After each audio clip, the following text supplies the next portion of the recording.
नमस्कार. पामोसा फाउंडेशन तर्फे आज जो आपण आरोग्य मंत्रालयातर्फे जो हेल्थ कॅम्प घेतोय त्या हेल्थ कॅम्प मध्ये आपले पेशंट मिस्टर आणि मिसेस खरात, मिस्टर प्रदीप खरात आणि मिसेस मंगला खरात या ठिकाणी आलेले आहेत.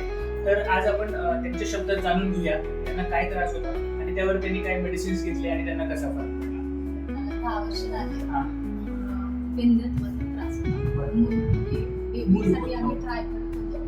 तर 10 वर्ष आम्ही खूप औषधोपचार केले. IVF पण झालं.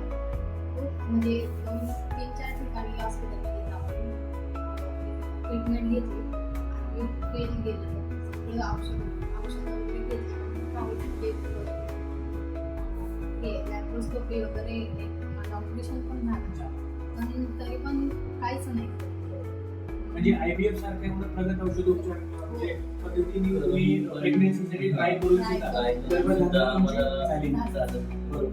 किती वेळेस यशस्वी झाला? किती वेळेस तुम्ही आयव्हीएफ केलं? आम्ही 2 वेळेस IVF. 2 वेळेस केलं, मग 2 वेळेस फेल केलं. म्हणून आम्ही तिसरा चान्स मग घेतला.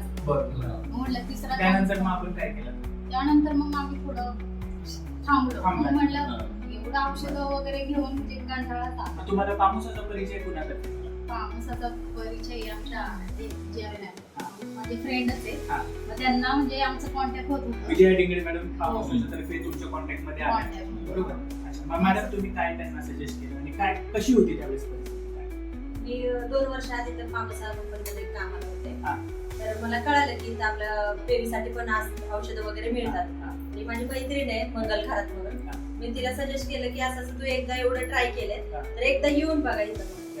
मग 10 वर्ष जिथं तुम्ही प्रयत्न केले तर तिथं एक माझ्यासाठी फक्त येऊन बघा म्हणून मी त्यांना इथं बोलवलं. खूप फोर्स तर खूप मी त्यांना रिक्वेस्ट केली की येऊनच बघा म्हणून माझ्यासाठी. म्हणून त्या आल्या. त्यांनी आल्या इथं चेकअप वगैरे केलं. डॉक्टर जे काय सांगितलं ते औषधं घेतले.